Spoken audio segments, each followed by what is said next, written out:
warahmatullahi wabarakatuh. Alhamdulillah nahmaduhu wa nasta'inuhu wa nastaghfiruhu wa nastahdihi wa natubu ilayhi. Wa na'udzu billahi min shururi anfusina wa min sayyiati a'malina. Innahu man yahdihillahu fala mudilla lahu wa man yudlilhu falan tajid lahu waliyyan murshida. Asyhadu an la ilaha illallah wa asyhadu anna Muhammadan rasulullah. Allahumma shalli wa sallim ala sayyidina Muhammadin وعلى آله وصحبه أجمعين أما بعد. Bapak Ibu jemaah suku Muslim Ikhlas yang dirahmati Allah Subhanahu wa taala. Alhamdulillah kita terus memperbaharui rasa syukur kita kepada Allah Subhanahu wa taala. Karena hidup kita ini bergerak di atas nikmat Allah. Udara yang kita hirup, ya, kesempatan hidup yang Allah berikan kepada kita, bagian dari nikmat ini untuk kita gunakan di jalan Allah Subhanahu wa taala. Semoga kita pastikan termasuk hamba Allah yang bersyukur. Salawat dan salam atas Rasulullah sallallahu alaihi wasallam serta para sahabat, keluarganya dan kita semua umatnya yang selalu istiqomah terhadap Islam hingga yaumil qiyamah. Bapak sekalian dirahmati Allah, saya hari ini saya mengajak Bapak Ibu untuk mengkaji kitab Minhajul Mu'min. Kitab ini kitab dari kitab Minhajul Muslim.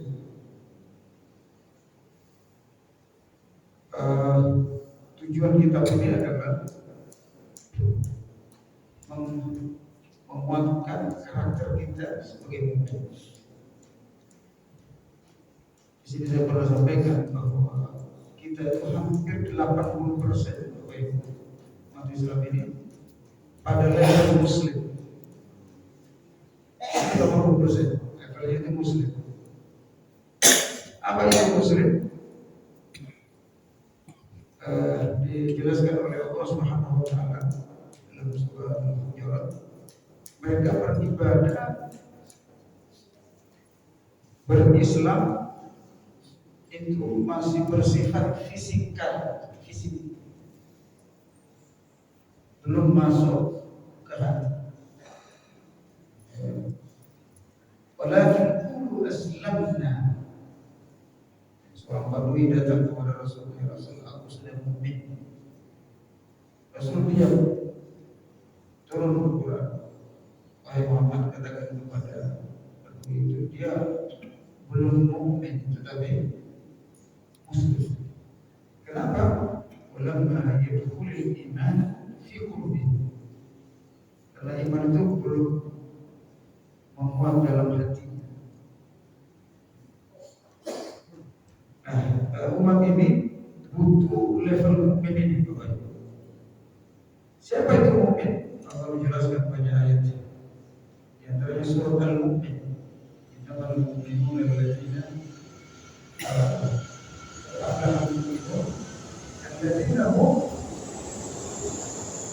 fi sholatihim khashi'un. Mukmin itu kalau sholat khusyuk. Dia sudah seperti bertemu. Minimal dia beribadah melihat Allah, seperti melihat Allah, atau dia dilihat oleh Allah. Alladzina hum 'anil lagwi mu'ridun. Mukmin itu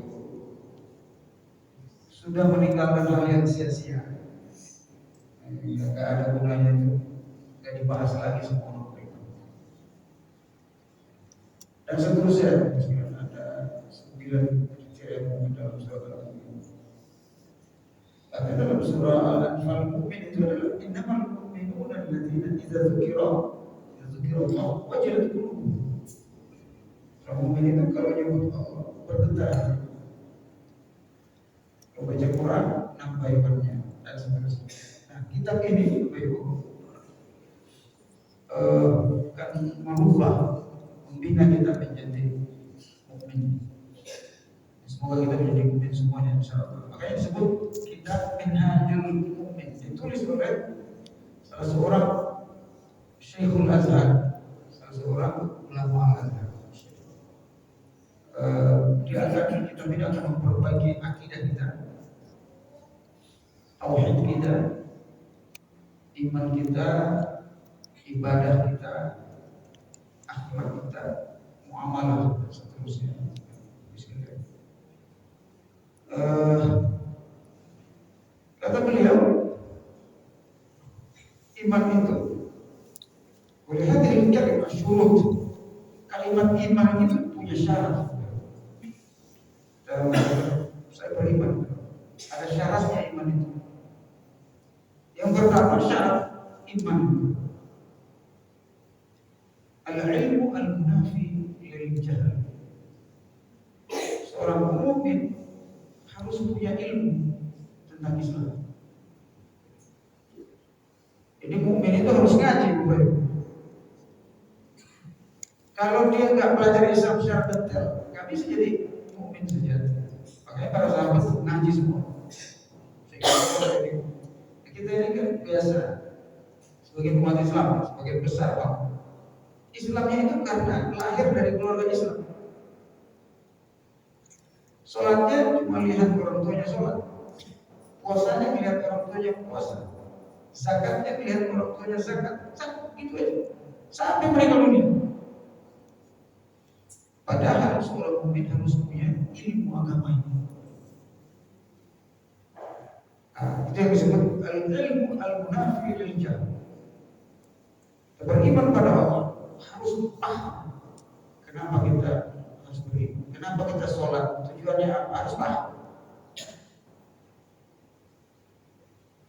Makanya ketika Allah Subhanahu wa taala menjelaskan la ilaha illallah, Allah berfirman fa'lam annahu la ilaha illallah. Ketahuilah bahwa Allah itu tidak ada Tuhan. Jadi ayat ini mulai fa'lam, berilmulah bahwa tidak ada Tuhan selain Allah. Jadi sebelum syahadat itu ilmu dulu. Makanya orang yang masuk Islam, dia mengkaji Islam dulu baru masuk Islam.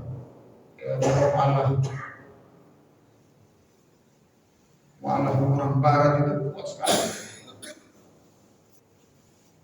Atau dia orang Indonesia, tapi dia kaji dulu, belajar dulu Islam, paham sama, baru dia masuk Islam.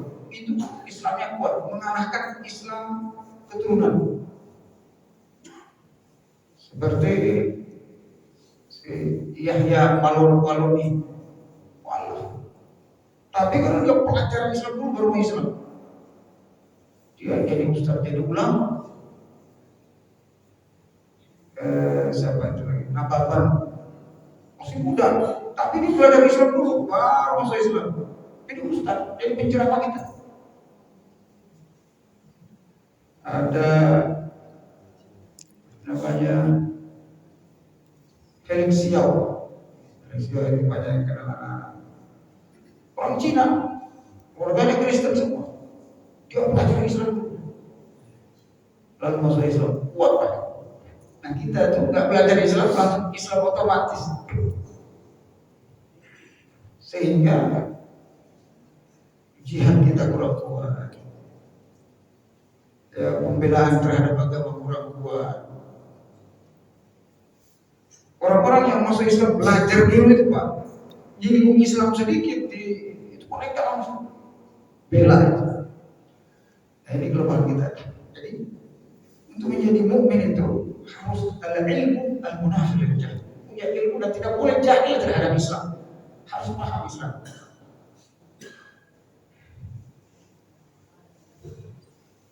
Bahkan kata Rasulullah SAW, man mata wa huwa ya'lamu annahu la ilaha illallah dakhala al-jannah. Jadi sesuatu, siapa yang meninggal dunia, dia punya ilmu tentang la ilaha illallah, bukan mengucapin doang. Dia paham konsekuensi la ilaha illallah. dia paham rahasia la ilaha illallah, dakhalal jannah, dia akan masuk surga. Itu yang pertama. Yang kedua, Bapak sekalian, orang mukmin itu harus meyakini, harus imannya itu masuk pada tahap tertinggi, namanya yakin. Jadi yakin itu saya sudah pernah jelaskan di sini, karakter yakin. Yakin itu adalah ilmu yang diketahui tadi, tapi menancap dalam hatinya, kuat.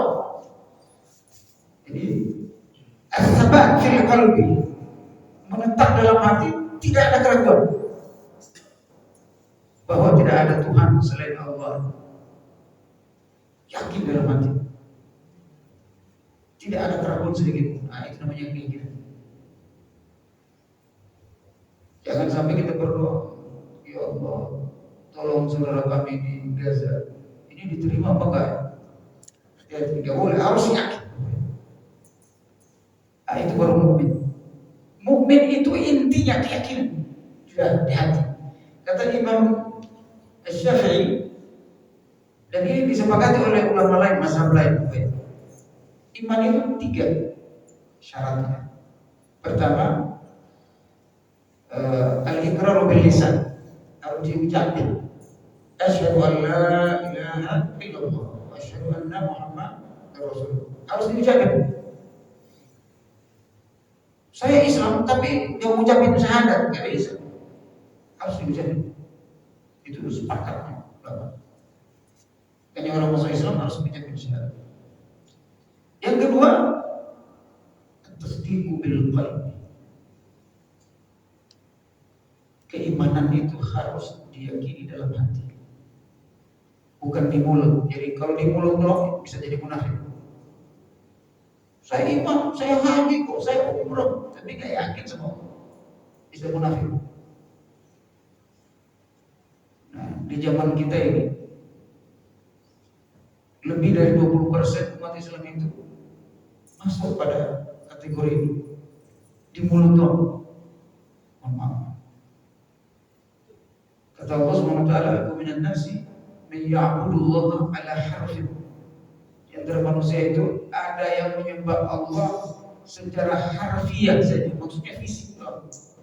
Kagak masuk hati. Kagak yakin kan? In asabathu khairun itma'anna bih. Cirinya orang kayak gitu kata Allah, kalau dia dapat rezeki bagus, tenang dia. Allah dekat sama saya. Kalau dia kaya, dia menganggap Islamnya udah bagus, rezeki saya bagus.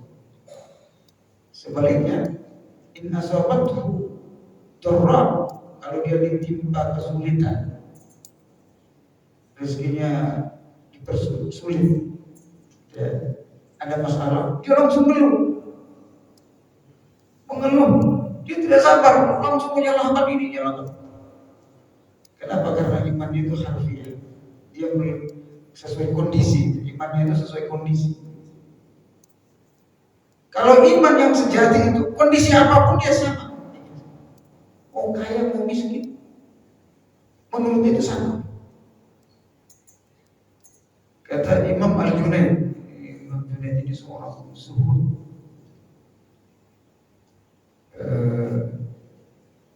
para ulama menyebut beliau adalah min awliyaillah, wali Allah yang paling masyhur, ulama tapi wali. Kata beliau, kalau kita itu masih membedakan miskin dan kaya, itu belum tulus imannya. Kalau kita itu masih membedakan hidup ini berdasarkan materi, nah itu belum kuat imannya. Bahkan kata beliau, orang yang paling ikhlas itu adalah orang yang tidak bisa lagi membedakan antara emas dan besi. Antara emas dan besi. Maksudnya apa? Ini kalau emas kita hargai, kursi kan remehin. Nah, orang yang paling tulus imannya itu, dia sudah melihat sama antara emas dan perak. Artinya kemewahan itu kemewahan atau kemiskinan itu bukan lagi standar dia. Emang kajiannya agak tinggi, berat. Tapi memang harus begitu orang beriman. Kalau nggak begitu bahaya kita ini. Makanya dalam surah Al-Fajr, saya baca surah Al-Fajr, Allah Subhanahu wa taala menyatakan, "Fa amal insan idza mabtalahu rabbuhu fa akramahu wa na'amahu fa yaqulu rabbi akraman." Adapun manusia apabila diuji oleh Allah, perhatikan bahwa diuji oleh Allah dengan kemuliaan dan nikmat, dia menjabat terus, jadi pejabat terus, hidupnya enak terus. Apa kata dia? Aku dimuliakan oleh Allah, aku imannya tinggi, dekat sama Allah. Nyatanya saya nyaman terus hidupnya. Sebaliknya, orang tadi, ketika Allah rubah hidupnya, makanya kita tuh kadang diuji oleh Allah. Ente ini beriman karena dengan iman atau serius imannya? Kalau kata Allah, wa amma idza mabtalahu faqadara alaihi rizqah. Adapun mereka yang diuji oleh Allah, lalu Allah sedikitkan rezekinya, sedikit miskin, ya. Fasilitas orang kaya seperti orang kaya, nggak menjabat. Orang tadi tiba-tiba ngomong, "Fayaqulu rabbi ahana." Aku lagi dihinakan oleh Allah. Allah lagi jauh dari saya. Jadi dia mengukur dekatnya dia dengan Allah berdasarkan materi. Nah, kalau masih mengukur kayak gitu, belum beriman, belum level mukmin. Hati-hati itu. Jadi menjadi level mukmin itu bukan perkara mudah, Bapak Ibu sekalian. Makanya mukmin sejati itu kalau menurut penelitian yang saya baca, baik penelitian lembaga penelitian Indonesia maupun Australia, pernah saya sampaikan di sini, mukmin sejati itu kurang lebih 5-80%. Kalau penelitian Australia itu 8-15%. Orang Indonesia itu khusus Indonesia dari 230 juta. Lainnya itu seperti itu. Dapat masalah, tadinya rajin di masjid, dapat masalah, nggak datang di masjid lagi. Tadinya rajin di masjid, ada salah paham sama jamaah, udah nggak datang di masjid. Ada nggak begitu? Hati-hati gitu. Itu imannya fluktuatif. Apa namanya, imannya masih lemah. Jadi dia datang ke masjid itu karena orang nyaman berteman baru dia datang ke masjid. Dan itu saya saksikan sendiri banyak. Saya juga ketua DKM masjid. Rapatnya nggak sesuai pandangannya. Oh, udah hilang di masjid. Dan nggak muncul-muncul. Ini kita rumah Allah kok itu masih baper sama kawan. Apa kita ini mau ngurus masjid karena orang atau karena Allah? Hati-hati ya sekalian, yang kayak gini kalau kita tidak sadar, ternyata iman kita itu rendah. Mohon maaf. Orang yang kuat imannya, tulus imannya, tidak lagi dipengaruhi oleh itu, nggak lagi baper, nggak dipengaruhi materi, nggak dipengaruhi kondisi itu. Jadi iman itu tidak lagi temporer. Tapi ayat disebut al-yaqinu al-munafi lisyak, keyakinan yang tertanam terhujat kuat di hati, tidak ada ragu-ragu sama sekali. Makanya kata Allah, innamal mu'minuna alladziina aamanu billahi wa rasulihi tsumma lam yartabu. Sesungguhnya orang mukmin sejati itu adalah yang beriman kepada Allah dan Rasul, kemudian dia tidak ada keraguan.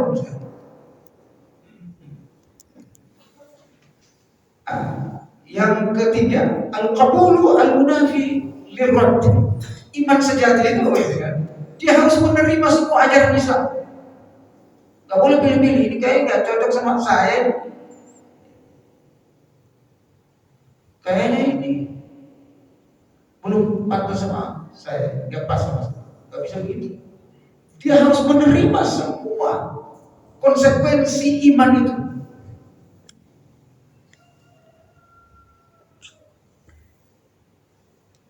Nanti akan dijelaskan di antara konsekuensi iman itu harus mampu mengkafirkan orang kafir. Kafirkan orang kafir. Wah ini radikal ya. Tapi memang itu tuntutan iman. Harus mampu membedakan mana kafir mana mukmin. Gak bisa, sama aja deh, gak bisa. Ini yang disebut al-qabulu, menerima semuanya dan menafikan selain iman itu. Ya kan, iman juga saya, tapi saya nggak ngakui juga, bisa kufur juga, bisa musyrik juga, nggak bisa begitu Bapak Ibu sekalian. Iman itu harus murni,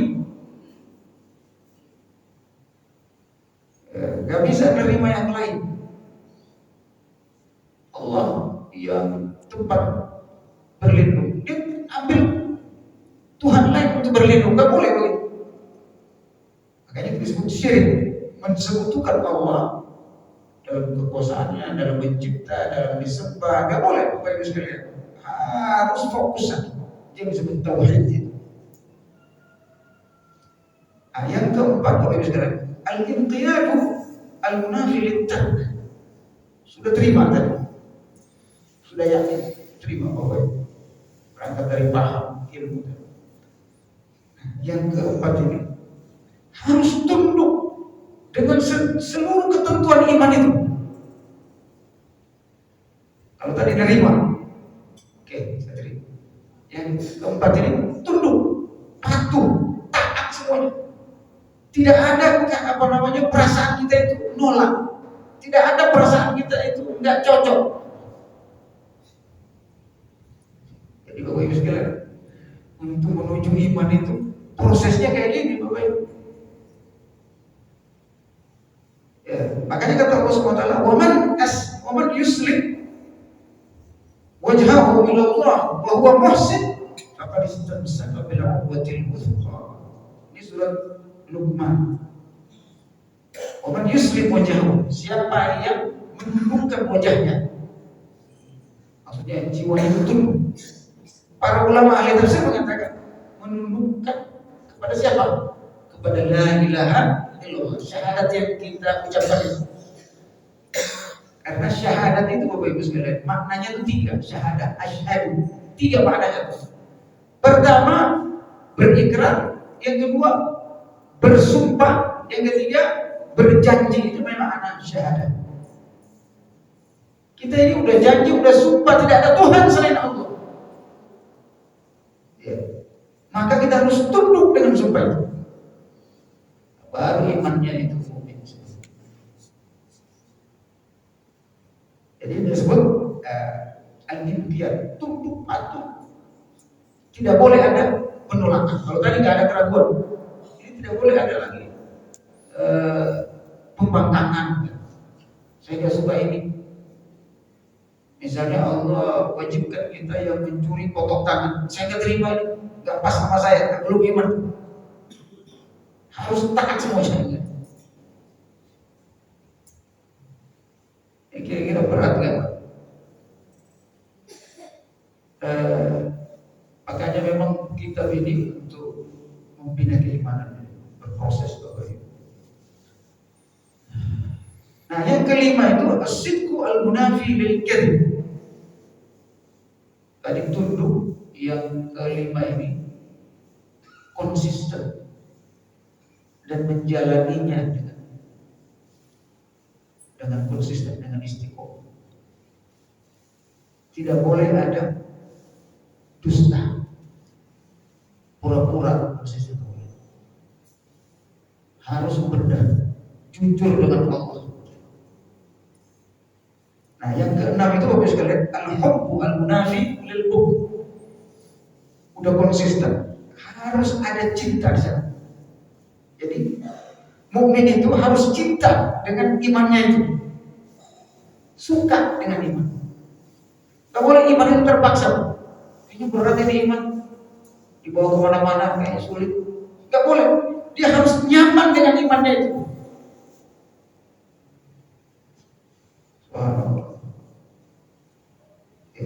Harus nyaman dengan imannya, harus cinta dengan keimanannya itu.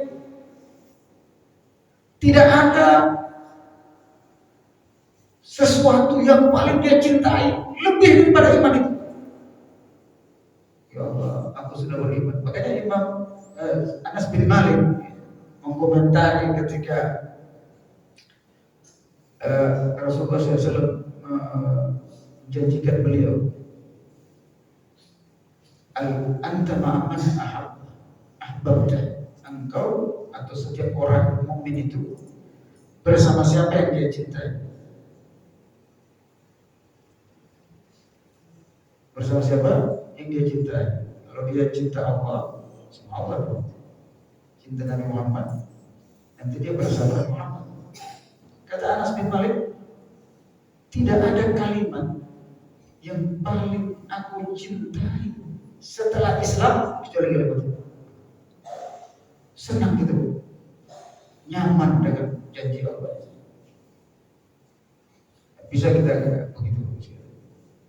Ada orang imannya itu membuat dia seperti repot. Sulit banget ini Islam, harus main air 5 kali sehari semalam. Ada begitu, saya pernah dakwah di Eropa. Ada yang nanya begitu, Pak, di Eropa ini kenapa banyak orang Kristen? Karena Kristen itu lebih simpel. Wah, ini mantan Yahudi dan jadi ada Yahudi masuk Islam. Dia nanya begitu. Nah, dia masuk Islam, dia udah jadi ustadz juga. Lalu jamaahnya itu ngomong begitu, kenapa kami tidak masuk Islam, masuk Kristen? Karena Kristen itu lebih simpel, ke gereja sekali doang. Betul. Mandi terserah. Kalau mati dibakar, nggak makan tempat. Di Eropa kan mahal tempat. Jadi jawabnya bagaimana?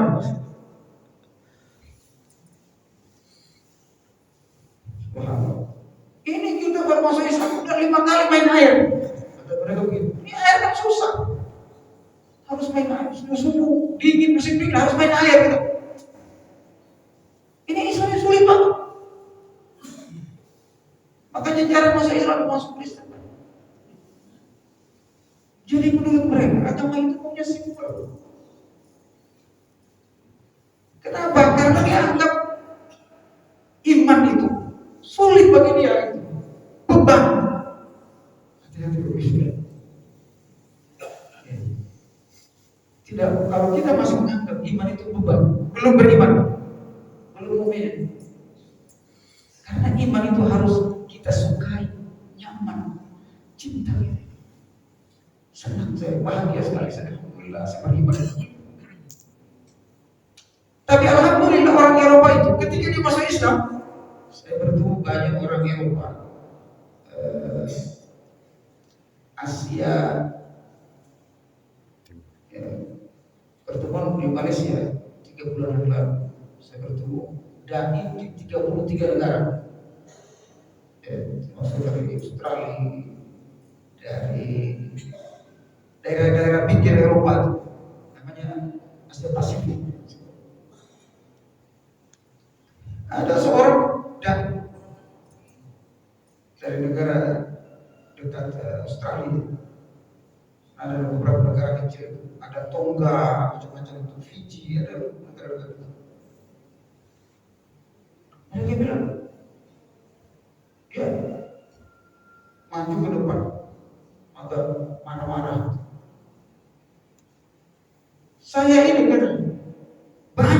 yang masuk Islam itu marah sama saya. Kenapa marah? Kata mereka, kenapa kalian baru menyampaikan Islam kepada saya? Kalian orang Islam itu jahat. Kenapa jahat? Kalian dapat hidayah hanya untuk diri kalian sendiri, tidak disampaikan kepada orang lain. Untung saya belum mati masuk Islam. Kamu gak langsung di neraka kalian. Harusnya kalian yang mendapatkan iman itu nyampaikan kepada kami dong, biar kami juga beriman pada Allah. Kalian berislam sendiri, gak mau menyampaikan keislaman, hidayah ini kepada orang lain. Ternyata ketika saya masuk Islam, hidup saya luar biasa. Nikmatnya tidak pernah saya merasakan kebahagiaan setelah saya masuk Islam. Tapi saya sudah lambat masuk Islam. Kenapa? Kan dari kecil. Gara-gara kalian gak mau menyampaikan Islam. Oke, jadi disalahin kita. Kenapa? Karena dia imannya bagus. Cuma merasa tidak ada apa-apanya nikmat selama ini. Kekayaan yang mereka peroleh selama ketika masuk Islam, dia seperti hidup kembali, baru hidup. Nah, itu yang namanya al-hubbu al-munafi lil-hubbu, cinta kepada iman, nyaman dengan iman, lezat dengan iman. Disebut oleh Rasulullah SAW halawatul iman, manisnya iman. Nah, kita tuh mukmin harus merasakan manisnya iman itu. Kalau kita masih biasa-biasa ini, apalagi merasa berat, itu hati-hati, bisa murtad. Tapi kalau sudah pada puncak, nyaman saja. Enak banget ini iman. Islam ini nyaman. Itu mantap. Itu disebut al-hubbu al-munafi. Kenapa? Karena Allah menjelaskan alladzina amanu asyaddu hubban fillah. Orang beriman itu cinta, suka banget sama Allah. Nah, yang ke-7, ini 7 tahap dari hati. Al-ikhlas, al-munafi lirriya. Ini terakhir, iman itu harus tulus, ikhlas. Tidak boleh karena orang lain, tidak boleh karena Allah, harus karena Allah. Saya ke masjid karena gak enak sama tetangga, gak boleh ria. Haji biar ada embel-embel nama, haji, batal ya. Para ulama mengatakan kalau ada yang kayak gitu, batal ya. Rugi sekarang 96 juta, 40 hari udah capek, habis waktu ya, mungkin sia-sia karena ingin dibagi haji. Kenapa? Karena iman itu harus lillah. Masa bodoh dengan manusia? Saya mau sholat, walaupun nggak ada yang sholat di masjid, saya sholat sendiri. Begitu ibadah. Kalian mau lihat atau tidak lihat, saya. Kalian caci maki atau tidak, kalian puji, nggak ada masalah. Misalnya kayak Hamas, mereka tulus memperjuangkan Islam, mengusir Yahudi yang mencaplok Aqsa. Mau dibantu sama orang Arab, negara Arab atau tidak, kami jalan terus. Mau seluruh dunia memerangi kami, tidak ada masalah, kami sama Allah. Itu yang namanya tulus. Kalau kita kan terpengaruh, oh ini media hantam sini, jangan berhenti. Namanya tulus. Ini semua negara Amerika yang menyerang Gaza yang 1,9 juta penduduknya gitu, yang 350 km persegi. Itu yang menyerang negara besar Amerika, Eropa dan Israel. Tentara Eropa ada di situ. Tentara Amerika ada 2.000. Kapal induk Amerika, kapal perang Amerika ada 2. Melawan Hamas satu. Sudah hampir 3 bulan, Pak. Israel belum berani mengatakan Justru Israel itu lebih yakin kepada Abu Ubaidah. Apa yang disampaikan oleh Abu Ubaidah bahwa mereka akan menang, itu lebih diyakini sama Israel. Ini menurut pengamat politik Timur Tengah ngomong gitu. Israel itu lebih yakin kepada ucapannya Abu Ubaidah daripada Netanyahu.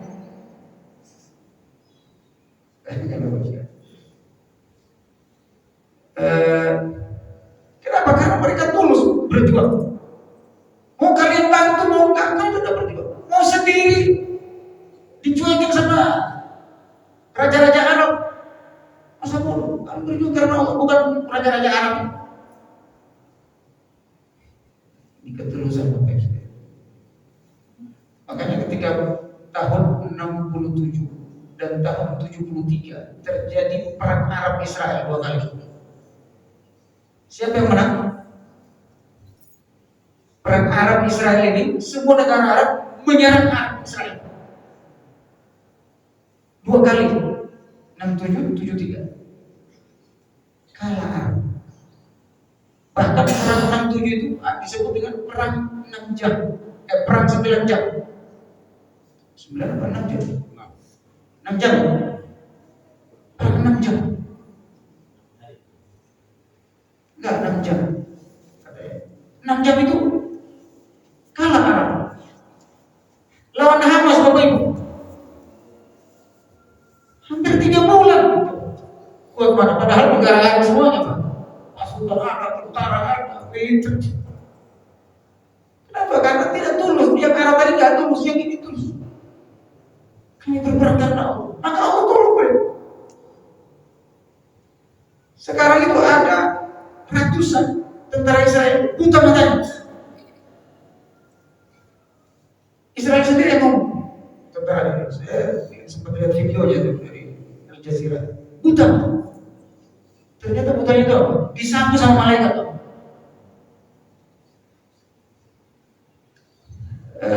Ini Amerika dan Israel. Dia pikir mereka lagi menyerang Saddam Hussein. Dia pikir mereka akan menaklukkan Irak seperti Irak. Beda Bapak Ibu sekalian. Saddam Hussein itu nggak jelas agamanya. Mohon maaf, Saddam Hussein itu salah satu pendiri Arabisme. Arabisme itu adalah nasionalisme Arab. Yang ideologinya itu ideologi nasionalisme, ideologi Arab, bukan Islam. Mereka ingin mengeluarkan diri dari Islam. Kata mereka karena negara Arab ini mundur karena agama Islam. Itu namanya Arabisme. Namanya Qaumiyatul Arabiyah. Saya tahu persis Pak, karena saya kuliah di situ Pak, di Liga Arab. Saya kuliah di Liga Arab, ambil dokter ilmu pendidikan saya di Liga Arab. Ada 22 negara Arab. Ideologinya itu bukan Islam. Bahkan mereka harus jangan campur adukan antara Arab dan Islam. Nah, partai Ba'ath itu mereka dirikan oleh Liga Arab. Itu partainya Saddam Hussein Pak. Kenapa Saddam Hussein? Selesai Irak, padahal punya modal sekali. Karena beda dengan Hamas. Dia adalah Allah SWT. Ini Amerika mengatakan akhir tahun ini menang tidak menang Israel harus mundur. Kata Hamas, kami berperang 10 tahun berusaha. Terus sekali. Kenapa? Iman. Jadi makanya umat Islam ini imannya kalau 10% umat Islam imannya seperti Hamas saja Pak. Ya begini nih umat Islam. Kita ini kan dipengaruhi berubah. Ya baper aja Makawam udah gak ada satu masjid. Jadi iman kita begitu. Mohon maaf saya, karena ini memang realita kita seperti ini. Sedikit lagi Bapak Ibu sekalian. Nah, tauhid ada apa namanya? Ada namanya tauhid dalam ibadah. Jadi sering apa namanya? Kita lalaikan tauhid dalam ibadah, membesarkan Allah dalam masalah ibadah. ibadah itu ternyata bukan cuma sholat, puasa. Kalau kita tidak mentauhidkan Allah dalam ibadah, berbahaya Bapak sekalian. Di antara tauhid dalam ibadah itu ad-du'a wal istighosah wal isti'anah wal nadar. Berdoa itu ibadah. Meminta tolong sama Allah. Bahkan bernazar sama Allah. Wazibah, menyembelih. Tawakal. Itu ibadah. Tawakal. Al-khawf, rasa takut. Itu ibadah Bapak Ibu sekalian. Kita takut sama siapa? Takut sama Allah, Pak Israel. Hati-hati. Kalau kita lebih takut sama Israel daripada Allah, kita beribadah sama Israel. Wal khasyatu wal luju, khawatir dan mundur karena sesuatu yang dikhawatirkan. Makanya dalam Islam, di antara dosa besar yang paling besar adalah lari dari medan perang karena takut. Jadi kalau masih ada, kalau kita beriman masih takut sama selain Allah, imannya dipertanyakan. Wassalah wazzakah wassiyam wal halaf, bahkan bersumpah ibadah. Nyoblos tak itu ibadah. Wa tawjih syai' min dzalika li ghairillah syirkun. Mengarahkan semua hal yang disebutkan tadi kepada selain Allah musyrik. Takut kepada selain Allah, tawakalnya kepada selain Allah musyrik. Tenang aja, ada bos ini, saya punya gaji, saya punya perusahaan, tenang aja. Jaminan hidup saya itu perusahaan, bisa musyrik. Yang jamin kita itu Allah.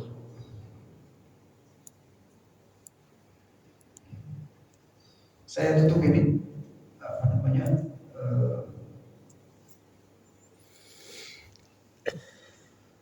Ada seorang teman saya, dia diplomat di Suriah. Waktu saya belum kacau seperti ini, tahun 90-an. Lalu kemudian jadi diplomat di Mesir.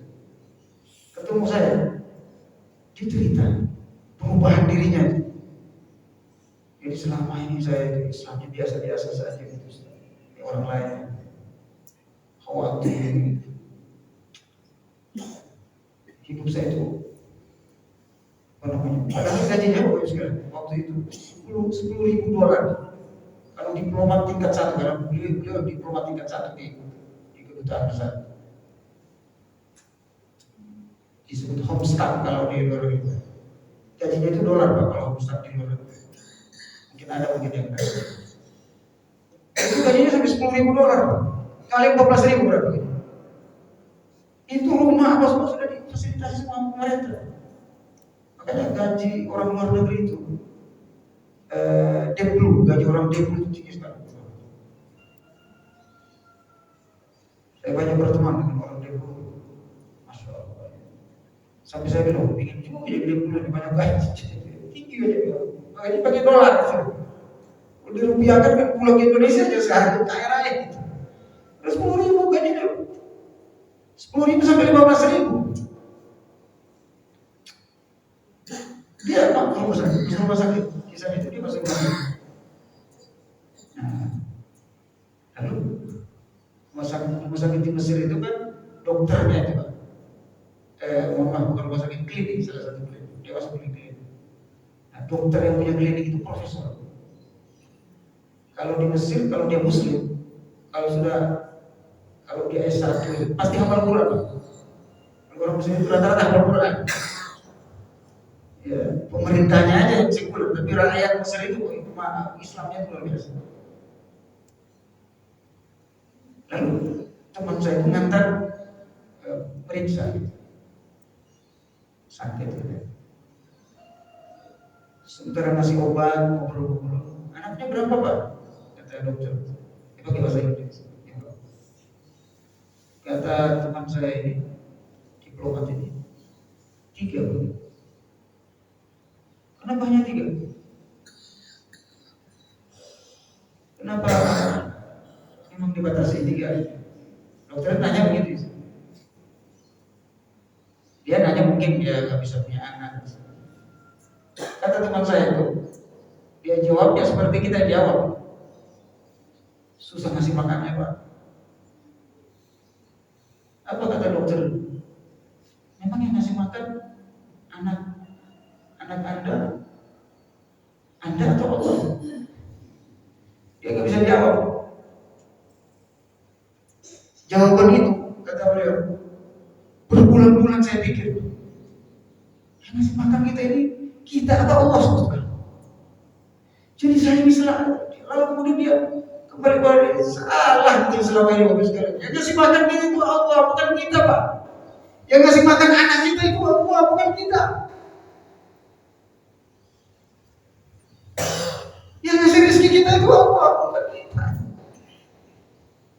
Dari situ dia, ya Allah, ternyata saya salah keyakinan saya selama ini. Hanya ngomong begitu, nanya doang begitu. Karena orangnya ini cerdas, diplomat. Kita ini kadang, ini tauhid Bapak sekalian. Jangan sampai kita tuh ngomong yang masih makan, saya capek kasih makan. Yang ngasih makan kita. Iman yang kayak gini yang harus kita miliki. Kata Allah SWT, "Kullu yusibana illa ma kataballahu lana." Katakan oleh Muhammad kepada umat, tidak ada apapun yang menimpa kita kecuali yang sudah ditetapkan oleh Allah. Nahnu narzuqu wa iyyakum. Kami yang memberi rezeki kalian dan semua orang yang kalian tanggung. Wa ma min dabbatin fil ardi illa 'ala Allahi rizquha. Bahkan semua yang melata di bumi rezekinya dari Allah, bukan dari siapa-siapa. Nah ini Bapak sekalian, semoga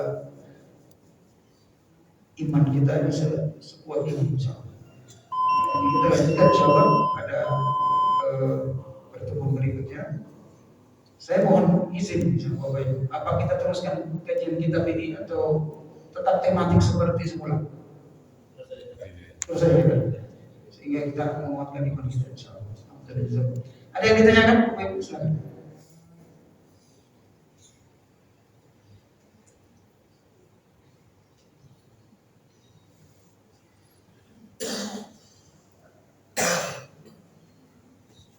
Ya, silakan.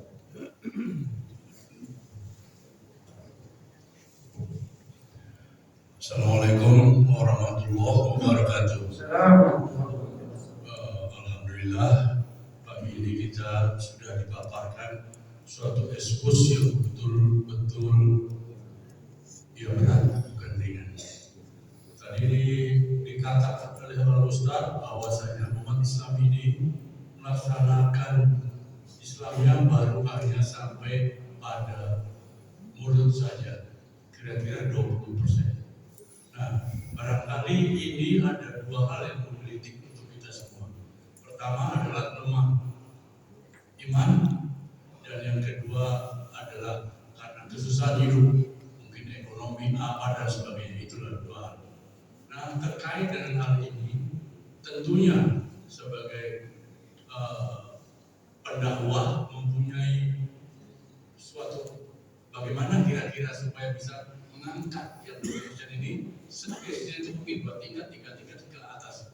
Karena apa? Barangkali pun kalau hanya diserahkan pendakwah berat, karena kelemahan kesusahan ekonomi ada tergantung pada negara. Nah, mohon penjelasan lebih lanjut supaya bisa tereliminir sedikit, kira-kira begitu. Terima kasih. Yang 20% itu yang iman yang kuat Pak, itu pun masih apa namanya spekulasi. Selainnya itu masih disebut muslim di 80% lebih. Karena penelitian di Australia itu ukurannya itu yang datang ke mesin. Jadi ukuran iman yang kuat, dia mengukur, karena penelitian itu kan harus ada ukuran, harus ada indikator yang mereka pakai adalah sering berjamaah konsisten di waktu. kemudian baca Qurannya dan seterusnya. Nah, ketika diwawancarai, kan mereka harus diwawancara. Hasilnya itu bagus sekali. Yang konsisten ke masjid itu antara 5 sampai yang tidak pernah aja satu masjid konsisten. Antara 5 sampai 8%. Jadi 90% lebih itu kadang ke masjid kadang enggak. Lalu kemudian diukur lagi. Kalau tadi selalu di masjid, kalau ini diukur yang kadang ke masjid, kadang tidak ke masjid. Nah, itu antara 8 sampai 15 atau 18%, sekian persen. Ada ukurannya, bisa di Google bisa. Lalu kemudian dia nggak sholat di masjid tapi sholat di rumah. Indikatornya begitu. Dia sholat terus. Nah itu sekian persen, sekitar 20%. Tapi dia nggak sholat di masjid. Dia sholat. Nah yang paling parah itu Pak, kadang sholat kadang enggak. Itu yang 80%. Ini ukurannya masih. Jadi kita kalau ukurannya itu ya, karena penelitian harus ada indikator penelitian dan sebagainya. Nah, bagaimana meningkatnya? Nah, makanya saya kalau kubur rata-rata 20% lah ya, karena dia masih sholat di rumah. 80% ini bagaimana kita tingkatkan? Mestinya ini yang meningkatkan ini negara, bukan dai saja. Dai itu membantu negara menguatkan iman rakyatnya. Karena itu kewajiban negara, bukan kewajiban individu. Ngapain kita bernegara tidak meningkatkan iman? Ngapain kita bernegara hanya untuk materi saja? Sementara kita manusia ini kebutuhannya bukan cuma kebutuhan materi, betul? Kita ini hanya butuh materi, butuh uang. Uang materi itu bosan. Rakyat ini manusia, bukan hewan. Karena dia manusia, dia punya kebutuhan ruhiah spiritual. Itu harus dipenuhi oleh negara. Ini yang gagal. Negara tidak pernah perhati. Aku sekali bertanya. Kita itu yang dibangun. Padahal undang-undang itu gitu. Bangunlah jiwanya, bangunlah raganya. Ini kita yang kita bangun raga doang selama ini. Mohon maaf, jadi harus dibangun raga jiwanya. Jiwa di situ termasuk spiritual, iman. Ini kewajiban negara, bukan kewajiban MUI, kewajiban lembaga dakwah, IKJ, biar kami ini cuma bantu saja. Kewajiban undang-undang itu melakukan pemerintah. Makanya kita juga memilih pemimpin yang bisa membangun jiwa raga kita dibangun. Kita ngomong kayak gini udah disebut kampanye lagi. Karena masa bodoh kampanye kita punya kepentingan. Yang menyampaikan undang-undang, menyampaikan Islam. Ini Bapak Ibu sekalian, berbahaya kalau pemimpin itu membangun raganya. Padahal amanat undang-undang bangun jiwanya. Kenapa ada Kementerian Agama Pak? Untuk membangun jiwa. Tapi di Kementerian Agama orang mau apa namanya? Mau aktif di masjid dan seterusnya, kadang dicela dan sebagainya. Kok enggak konsisten di undang-undang? Apalagi sebelumnya itu anak-anak yang tahfiz Quran dianggap bibit teroris. Kita jadi kita ngajarin Quran di masjid bibit teroris. Jadi bagaimana kita sengaja disekulerkan kita itu, mohon maaf, sengaja dilumahkan iman. Nah kita mesti berpikir kayak ini, berpikir objektif. Kewajiban undang-undang ruhiyah spiritual, bangun iman itu negara. Ini seakan-akan negara itu bikin tol doang gitu, bikin jalan. Jadi negara itu harus menjadi itu. Dan itu undang-undang. Jadi gak ada yang evaluasi harusnya DPR MPR itu evaluasi mana bangun neraka jiwanya mana. Hak interpelasi DPR itu begitu harus nanyain. Nah, kita itu kan nggak dievaluasi di DPR. Kalau sudah bicara iman radikal, kalau sudah bicara jiwa teroris, nah, itu jadi kewajiban negara lalu kemudian dai ini membantu. Bukan kewajiban dari semuanya. Kita ini bernegara. Jadi diikat oleh undang-undang, diikat oleh negara, ada pemerintah, ada sistem. Sistem itu harus dilakukan. Kenapa kita melalaikan itu? Karena mohon maaf salah memilih pemimpin juga. Dan rakyat kita yang salah, kan rakyat paling salah itu rakyat. Milih pemimpin karena uang, karena materi, bukan karena kualitas. Sehingga raganya mulu yang diutamakan. Allah. Ada yang lain? Apa dokter? Pak dokter. Apa yang dipaparkan dan bagi saya memberat menerangkan mastato itu terhadap saya tentang seperti apa ini. Terima kasih. Assalamualaikum. Ini pertanyaannya luar biasa. Memang dalam Al-Quran Surah Al-Hasyr Allah SWT menjelaskan fattaqullaha mastata'tum, bertakwalah kepada Allah sesuai kemampuan. Ayat ini menasakh, mengganti hukum perintah Allah dalam surah Al-Imran. Ittaqullaha haqqa tuqatih, bertakwalah kepada Allah setinggi-tingginya. Harus diusahakan benar setinggi-tingginya takwa. Nah, kata Ibnu Abbas itu sudah dinasakh oleh ayat Fattaqullaha mastata'tum, bertakwalah sesuai kemampuan. Sesuai kemampuan di sini menurut para ulama.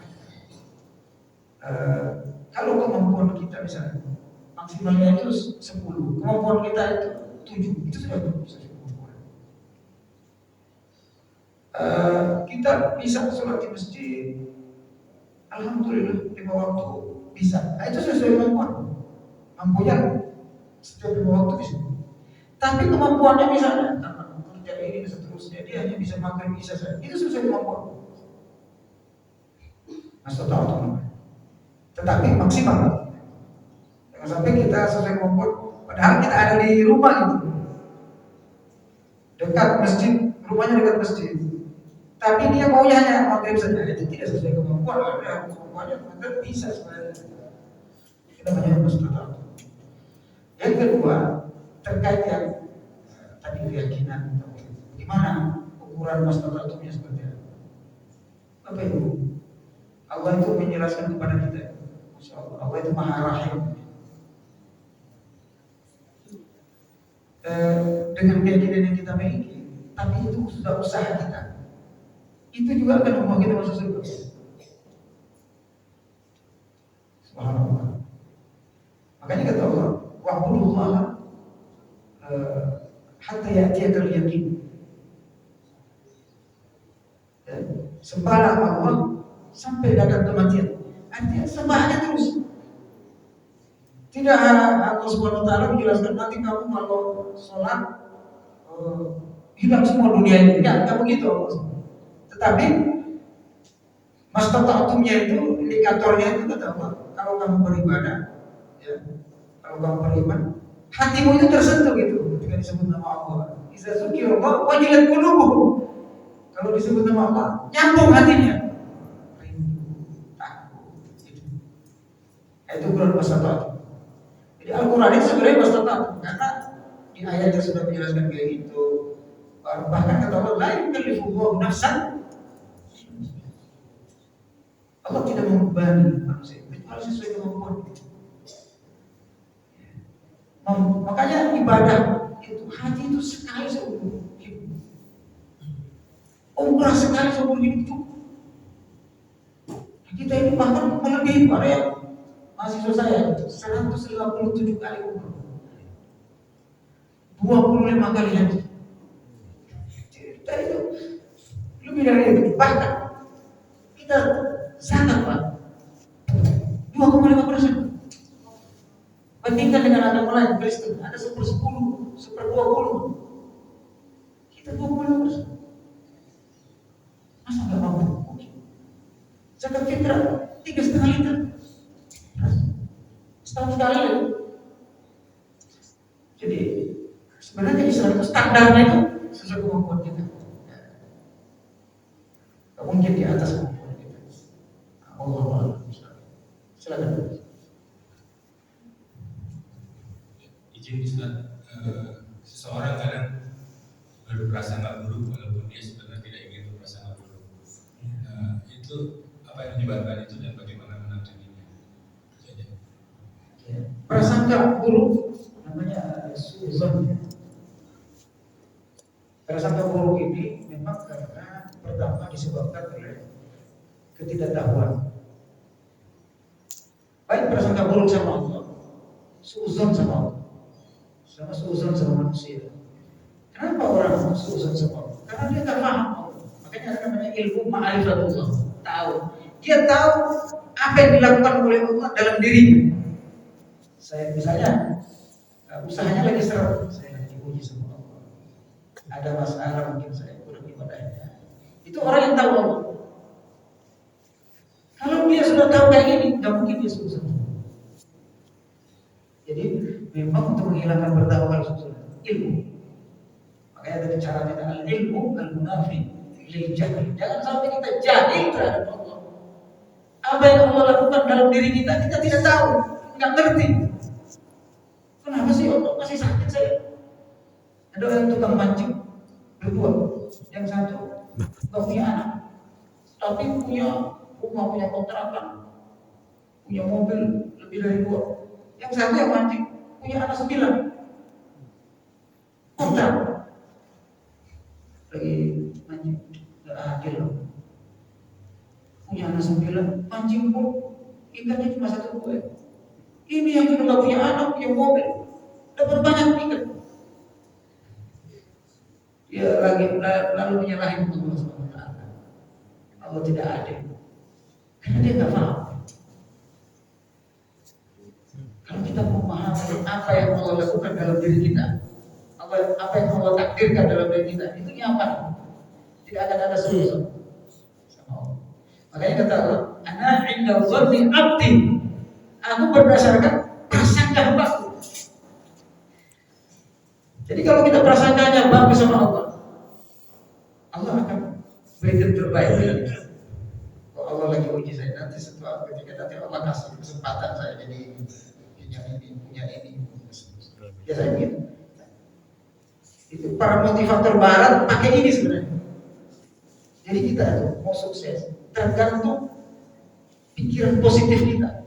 Dia berhusnuzon sama Allah. Nah, husnuzon sama manusia, suuzon sama manusia juga begitu. Untuk menghilangkan suuzon harus paham kondisi orang. Ada tafahum. Tafahum itu ngerti orang itu.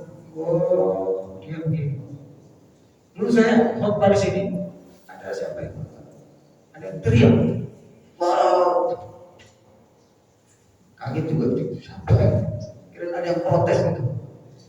Ternyata dia ada masalah autis dan sebagainya. Kita paham, sehingga kita nyaman.